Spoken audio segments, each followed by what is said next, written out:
오늘은 나경원 씨 한번 해보려합니다. 하하. 사실은 처음에는요, 조윤선과 나경원을 이야기하려고 했어요. 공통점이 되게 많거든요. 속되게 표현할게요. 여당류, 새누리당류의 속칭 얼굴마담.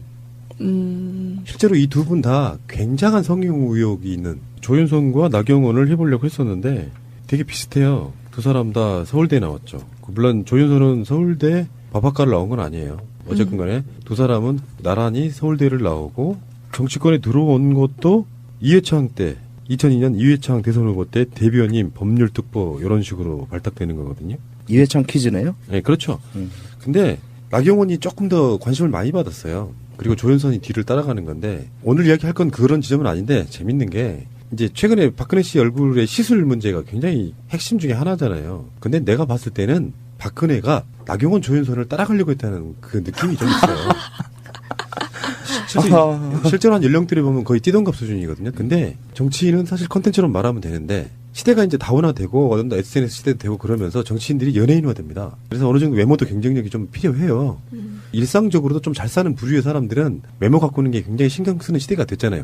외모 자체가 경쟁력인 시대가 됐어요. 그래서 사실 조윤선이나 나경원 이 두 사람의 과거 사진들을 보면 굉장히 많이 시술 같은 걸 받아서 고쳐진 게 느껴질 정도로 많이 좀 그렇죠. 변화하신 분들이고. 비포 애프터가 조금 티가 나던데요. 근데 나경원은 티나는 정도가 아니라 예. 다른 사람 같던데요? 예, 근데 나경원은 그래도 옛날에도 이뻤는데. 근데 정계 처음 입문했을 때 사진하고 현재로는 굉장히 많이 다르더라고요. 박근혜 씨가 어느 시점부터 주사를 맞기 시작해서 얼굴이 변하는 모습이 나경원, 조윤선과 어느 정도 관계가 있을 때로부터 시작이 돼요. 그러니까 그런 문화에 대해서 잘 모르고 있다가 젊어지고 예뻐지는 거에 대한 관심이 갖기 시작한 게 두 사람 때문이 아닌가. 이런 생각을 한번 해봐요. 별로 좋아하지 않는 부류의 정치인들이다 보니까 뭐 얼굴도 안 예쁜 것들이 이야기하는데 조윤선급이나 나경원급이나 박근혜급도요. 그렇게 밉상으로 못생긴 얼굴은 아닙니다. 객관적으로는. 아, 예쁜 편이죠. 네. 박근혜는 잘 모르겠는데 어쨌든. 근데 그런 이야기를 이제 하려고 하는 건 아니지만 어찌됐건 국민들에게 관심을 받는 거는 포털에 가보시면은 나경원, 조윤선 치면은 뒤에 연관 검색어로 미모 이런 게 달려요. 이혜훈 의원이라고 그분이 디스를 했던 게 바로 핵심적인 것 중에 하나예요. 최근에 디스한 게 아니고 선거 과정에서 뭐라 그랬냐면 조윤선하고 경선할 때 말이에요. 서초에서 조윤선 후보는 외모가 경쟁력이다 이렇게 이야기를 했습니다. 얼핏 들으면 칭찬처럼 들려요. 얼굴이 예쁘다. 근데 얼굴밖에 없다는 뜻으로도 해석이 되거든요. 그런 이야기가 좀 있는 건데 근데 그중에서 나경원 이야기를 먼저 이제 한번 해보려고 그래요. 오늘의 주제는 나경원 대선을 노린다. 오. 대선까지? 사람들이 피시고 사요 지금. 이 새끼가 또 어떤 무슨 음모론이냐고. 그런 의미는 아니고요. 일단 나경원을 한번 볼게요. 나경원은 가장 최근에 새누리당 분당 바로 되기 직전에 비박 대표 선수로 원내대표 경선에 나갑니다. 그 원내대표 경선에 나간 이유가 들리는 소문에 의하면 내가 할 테니까 다른 분들 가만히 있어줘였답니다. 비박들 중에. 아하. 심지어는 어떤 정치인의 표현에 의하면 울었대요. 네. 내가 하게끔 해줘. 그만큼 나경원은 나서고 뭔가 완장차는 걸 정말 좋아하는 사람이에요. 관심종자네요 혹시? 그렇죠. 우리가 저번에 한번 관심종자 다룬 적 있죠. 네. 네. 그게 대표적인 게 김진태 이런 건데 나경원이 지금 비박에 있고 또 비박이 새로 만든 당으로 따라 나오진 않았어요. 그 지점이 이해가 안 되시는 분들에 대한 분석일 수도 있습니다. 그만큼 나경원은 완장차는 걸 되게 좋아하는 사람이에요. 근데 여기서 이 점 하나 한번 볼게요. 나경원이 원내대표 선거에 이번에 떨어진 것. 근데 나경원이 선거에 떨어진 적이 한 번 있어요. 서울시장 선거. 그렇지. 바로 그겁니다. 서울시장 선거에도 나갔었어? 이런 느낌이 들 정도로 이런 선거 나가는 걸 좋아하고요. 이정현 당대표가 되기 전에 유력하게 새누리당 당대표 후보로도 나경원이 올라가 있었습니다. 그 당시는 무슨 이유 때문인지 주저앉았어요. 친박의 핵심을 만나고 자리를 내려놨다 이런 얘기도 좀 들었는데요. 그만큼 나경원은 뭔가 완장차는 걸 되게 좋아해요. 또 관련해가지고 패럴림픽 같은 거에 조직위원장도 하고 그걸로 훈장도 받고 그러잖아요. 이런 생각이 들어요. 주류의 학교를 나오고 주류의 생활을 하고 판사를 하고 더군다나 사학재벌의 딸이잖아요. 그러니까 부족할 게 하나도 없는 사람인 거예요. 옛날에도 들었어요. 또 서울대에 법학과에 여자가 그 정도 외모를 가진 여자가 재학하기가 참 되게 드문 경우인데 그래서 학교 다닐 때도 엄청 인기가 많아서 동기들한테 거의 여왕처럼 떠받들여지고 그런 생활을 했다고 해요. 지금도 여전히 그런 동기들이 법조계 내에서 곳곳에서 일하고 활약하고 있잖아요. 그 안에서도 이제 도와주는 세력이 굉장히 많다고 합니다. 근데 나경원이 박근혜랑 비슷한 구조는 뭐냐면은 고생해보지 않았고요. 부모 덕에 어떤 위치를 차지하고요. 물론 나경원은 그래도 박근혜보다 나아요. 서울대 법대를 갈 정도의 실력이 잔디 깔고 들어간 게 아니라면 그렇게 주류로 살고 부족할 게 없는 사람이에요. 그런 사람들한테는 필연적으로 어떤 증상이 나타나냐면은 가진 게 다 있어. 스펙, 재산, 나머지는 권력이거든요. 그 권력력이 굉장히 센 사람처럼 보이는 거예요. 거기다 명예욕까지 있겠죠. 그러니까 이게 서울시장 나간 걸 보면 서울시장 깜냥이 된다고 생각하세요? 치열한 고민을 해봤을까요? 박원순 시장 같은 서민의 삶을 이야기할 수 있었을까요? 근데 선거 때마다 거론되는 이유가 뭐예요? 대중적인 관심도입니다. 그 대중적인 관심도에는 외모도 한몫하는 거예요. 왜 나경원이나 조윤선이 나처럼 이제 미인들을 많이 본 사람 입장에서는 안 이쁘지만 보통 사람들의 평가에서 보면 여자 정치인 중에는 사실 외모가 되는 편이거든요. 그럼요. 근데 그 외모로 평가되는 그 사람 컨텐츠는 몰라도 돼. 심지어 뭐 나경원 자유대 할 정도로 개념도 없고 그런 사람이 정치적 관심을 받다 보니까 여기저기 속칭 나대는 걸 너무 좋아하게 됐다는 거예요. 권력력도 좀 있고. 근데 나경원은 지금처럼 뭐 원내대표 선거도 나갔다가 당대표 선거도 나갔다가 서울시장 선거도 나갔다가 다 나가잖아요. 네. 그 대선 욕심이 없을까요? 당연히 있겠죠. 생각해 본 적도 있을 것 같긴 해요. 뭐 나는- 정치하는 사람이라면. 전 대선 욕심이 있다고 보는 거예요. 서울시장 선거를 나가는 사람은 기본적으로 그 다음 단계까지 생각을 하지 않겠어요? 아, 그쵸. 맞아요. 그런데 나경원은 이 지점을 알아야 됩니다. 같은 여당 정치인도 나경원처럼 밉상인 경우는 드물어요. 이쪽 사람들한테는.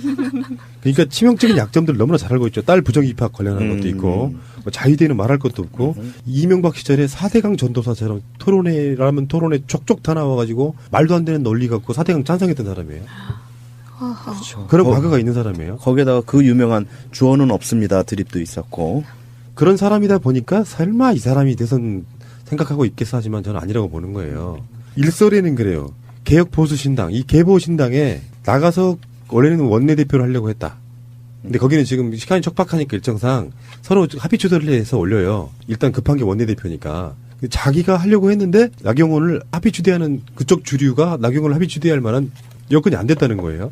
그래서 안 따라갔다는 게 정설이에요. 근데 저는 거기에 플러스 하나를 더 본다는 거죠. 그게 뭐냐면은 반기문이에요. 네, 이번에 밝혔죠. 근데 그 반기문이 그냥 어느 날 갑자기 갑툭튀 하는 게 아니고요. 이런 측면을 한번 봐야 됩니다. 나경원이 그 개보신당에 나경원이 얼굴마담처럼 왜 안 따라갔을까? 아, 그게 원내대표 때문이라더라. 여기서 멈출 수가 없는 것이 나경원의 정치적인 행보와 반기문과의 관계를 이렇게 예전에 기사들을 쭉 훑어보면요. 굉장히 밀접한 연관이 있는 서로 간의 관계가 좀 있어요. UN MDGS라는 게 있습니다.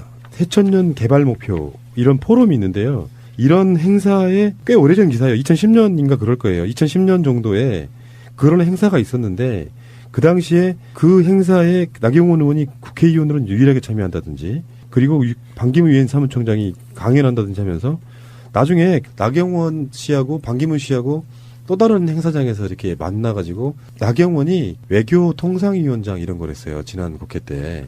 그러면서 반기문과 굉장히 밀접한 연관들을 갖고 있어요. 어떤 만나는 지점들이 있단 말이에요. 근데 그 욕심을 밖으로 안 드러내고 있는 거죠. 예를 들면 김무성이나 이런 사람들이 새누리당 주류로서 대선 후보에서 1, 2위를 다툴 때는 그런 속내를 드러내지 않고 있죠. 반기문은 어차피 대선 출마가 불투명한 상태로 거론만 되는 정도 수준이었단 말이에요. 그 당시에는. 그런 관점일 때는 그 속내를 안 드러내놓고 있다가 지금 추풍나비급처럼 새누리당도 쫄망이 가는 상태에서 어차피 민주당의 문재인, 이재명, 박원순, 안희정 이 4인방 연합을 이길 후보가 없는 상태예요. 그렇죠. 안철수도 지금 지지율이 확 떨어져 있고. 4인방 지지율 합치면 거의 뭐 49, 48, 90 그 정도 나오죠. 그러다 보니까 여러 가지 여건 속에서도 반기문을 데려가려고 하는 세력들은 되게 많아요. 친박, 비박, 심지어 국민의당까지. 그 입장에서 새누리당의 전직 원내대표가 정진석이잖아요. 이 사람은 지금 반기문 영접하러 미국 갔어요, 지금. 나경원 입장에서는 반기문을 돕겠다라고 얘기했잖아요. 네. 마치 나경원이 새누리당 원내대표 얼마 전 선거에서 했던 연설의 주요 핵심 내용이 좌파 집권 저지입니다. 그러면 어차피 나경원은 그쪽에서 뭔가 대선을 만들어야 되는 상황이잖아요. 그 상황에서 반기문과의 어떤 나름대로 인맥도 좀 있고 관계도 좀 있는 상태에서 반기문을 도우면 반기문 후광 효과로 있잖아요. 반기문은 누구 어떤 세력과 연합을 하든 합당을 하든 간에 그 핵심에 정진석 또는 나경원이 있을 수밖에 없어요. 정치적인 스스로의 규모가 커지는 상태인 거잖아요. 근데 여기서가 진짜 음모론이에요. 저는 반기문 낙마 가능성을 본단 말이에요. 반기문이 왜 검증이 지금까지 안 되었냐면 한국에서 가장 성공한 국제적 인사입니다. 그렇죠. 임기 사이에 국내적으로 웬만한 언론사 기자들은 반기문을 이야기를 하지 않았어요. 그러니까 지금까지의 비리들이 나온 적이 없단 말이에요. 그러니까 마치 청정구역처럼 보이는 거지만 신천지 연루설, 박연차 문제, 뭐 성완종 문제 또는 조카 아들 문제까지 지금 벌써 이렇게 터지고 있잖아요. 예. 그런 사람들은 치열한 정치를 안 해봤기 때문에 사면 초과가 되면 대선 포기할 가능성이 저는 높아 보이는 거예요. 진흙탕. 그러니까 당장 한국의 사이트에 들어가 보면 또는 측근들의 전언에 의하면 매주 여론조사마다 문재인과 반기문이 각축을 한다더라 이런 느낌만 갖고 있지 이 사람이 정치권에 들어와가지고 자기를 공격해야 될 그 많은 언론과 야당의 공세에 대한 직접 경험해보지 않은 상태란 말입니다. 그 상태라고 하면 반기문이 낙마할 가능성이 있다라고 보는 것이고요. 그래서 여기서 나경원의 선택은 두 가지가 될 수 있어요. 하나는 대체품도 될 수 있죠. 반기문이 낙마할 경우에는. 아하. 근데 그 가능성은 현재로서는 제가 보기엔 한 20%밖에 안 되고요. 만약에 반기문 어차피 나이도 있고 그래서 붙을 가능성도 없지만 떨어진다고 해도 다시는 안 나와요 이제. 그러면 반기문 중심으로 연대를 했건 합당을 했건 뭉쳤던 그 세력들 중에 가장 유력한 파워를 가진 사람이 될 수도 있습니다. 차기를 노려볼 수 있는 거죠. 그 나경원이 개보신당에 들어가서 뭐 유승민이라든지 이런 사람들 밑에서 원내대표도 안 하고 그러느니 내가 차라리 반기문을 내 후광으로 놓고 정치적으로 더 커보겠다라는 욕심이 저는 보인다는 것입니다. 아하. 납득이 가네요. 일리가 있는 것 네. 같아요. 그 당시는 무슨 이유 때문인지 주저앉았어요. 친박의 핵심을 만나고 자리를 내려놨다 이런 얘기도 좀 들었는데요. 그만큼 나경원은 뭔가 완장차는 걸 되게 좋아해요. 또 관련해가지고 패럴림픽 같은 거에 조직위원장도 하고 그걸로 훈장도 받고 그러잖아요. 이런 생각이 들어요. 주류의 학교를 나오고 주류의 생활을 하고 판사를 하고 더군다나 사학재벌의 딸이잖아요. 그러니까 부족할 게 하나도 없는 사람인 거예요. 옛날에도 들었어요. 또 서울대 법학과에 여자가 그 정도 외모를 가진 여자가 재학하기가 참 되게 드문 경우인데 그래서 학교 다닐 때도 엄청 인기가 많아서 동기들한테 거의 여왕처럼 떠받들여지고 그런 생활을 했다고 해요. 지금도 여전히 그런 동기들이 법조계 내에서 곳곳에서 일하고 활약하고 있잖아요. 그 안에서도 이제 도와주는 세력이 굉장히 많다고 합니다. 근데 나경원이 박근혜랑 비슷한 구조는 뭐냐면은 고생해보지 않았고요. 부모 덕에 어떤 위치를 차지 비박 대표 선수로 원내대표 경선에 나갑니다. 그 원내대표 경선에 나간 이유가 들리는 소문에 의하면 내가 할 테니까 다른 분들 가만히 있어줘였답니다. 비박들 중에. 아하. 심지어는 어떤 정치인의 표현에 의하면 울었대요. 네? 내가 하게끔 해줘. 그만큼 나경원은 나서고 뭔가 완장차는 걸 정말 좋아하는 사람이에요. 관심종자네요, 혹시? 그쵸? 우리가 저번에 한번 관심종자 다룬 적 있죠. 네. 네. 그게 대표적인 게 김진태 이런 건데 나경원이 지금 비박에 있고 또 비박이 새로 만든 당으로 따라 나오진 않았어요. 그 지점이 이해가 안 되시는 분들에 대한 분석일 수도 있습니다. 그만큼 나경원은 완장차는 걸 되게 좋아하는 사람이에요. 근데 여기서 이 점 하나 한번 볼게요. 나경원이 원내대표 선거에 이번에 떨어진 것. 근데 나경원이 선거에 떨어진 적이 한 번 있어요. 서울시장 선거. 그렇지. 바로 그겁니다. 서울시장 선거에도 나갔었어? 이런 느낌이 들 정도로 이런 선거 나가는 걸 좋아하고요. 이정현 당대표가 되기 전에 유력하게 새누리당 당대표 후보로도 나경원이 올라가 있었습니다. 오늘은 나경원 씨 한번 해보랍니다. 하하. 사실은 처음에는요. 조윤선과 나경원을 이야기하려고 했어요. 공통점이 되게 많거든요. 속되게 표현할게요. 여당류, 새누리당류의 속칭 얼굴마담. 실제로 이 두 분 다 굉장한 성형 의혹이 있는 조윤선과 나경원을 해보려고 했었는데 되게 비슷해요. 두 사람 다 서울대에 나왔죠. 물론 조윤선은 서울대 법학과를 나온 건 아니에요. 어쨌든 간에 두 사람은 나란히 서울대를 나오고 정치권에 들어온 것도 이회창 때 2002년 이회창 대선 후보 때 대변인 법률특보 이런 식으로 발탁되는 거거든요. 이회창 퀴즈네요? 네, 그렇죠. 근데 나경원이 조금 더 관심을 많이 받았어요. 그리고 조윤선이 뒤를 따라가는 건데 오늘 이야기할 건 그런 지점은 아닌데 재밌는 게 이제 최근에 박근혜 씨 얼굴의 시술 문제가 굉장히 핵심 중에 하나잖아요. 근데 내가 봤을 때는 박근혜가 나경원 조윤선을 따라가려고 했다는 그 느낌이 좀 있어요. 실제로 한 연령 나경원급이나 박근혜급도요.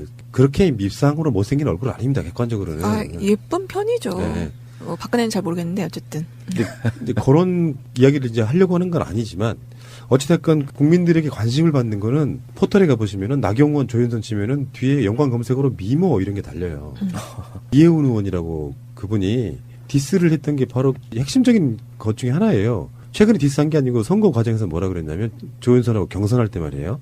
서초에서 조윤선 후보는 외모가 경쟁력이다 이렇게 이야기를 했습니다. 얼핏 들으면 칭찬처럼 들려요. 얼굴이 예쁘다. 근데 얼굴밖에 없다는 뜻으로도 해석이 되거든요. 그런 이야기가 좀 있는 건데 근데 그중에서 나경원 이야기를 먼저 이제 한번 해보려고 그래요. 오늘의 주제는 나경원 대선을 노린다. 오. 대선까지. 사람들이 피시고 사요 지금. 이 새끼가 또 어떤 무슨 음모론이냐고. 그런 의미는 아니고요. 일단 나경원을 한번 볼게요. 나경원은 가장 최근에 새누리당 분당 바로 되기 직전에 그래 보면 거의 띠동갑 수준이거든요. 근데 정치인은 사실 컨텐츠로 말하면 되는데 시대가 이제 다원화되고 SNS 시대도 되고 그러면서 정치인들이 연예인화됩니다. 그래서 어느 정도 외모도 경쟁력이 좀 필요해요. 일상적으로도 좀 잘 사는 부류의 사람들은 외모 가꾸는 게 굉장히 신경 쓰는 시대가 됐잖아요.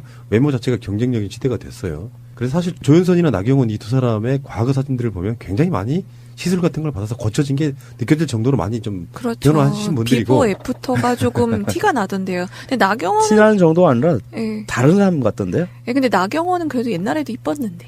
근데 정계 처음 입문했을 때 사진하고 현재로는 굉장히 많이 다르더라고요. 박근혜 씨가 어느 시점부터 주사를 맞기 시작해서 얼굴이 변하는 모습이 나경원, 조윤선과 어느 정도 관계가 있을 때로부터 시작이 돼요. 그러니까 그런 문화에 대해서 잘 모르고 있다가 젊어지고 예뻐지는 거에 대한 관심이 갖기 시작한 게 두 사람 때문이 아닌가 이런 생각을 한번 해봐요.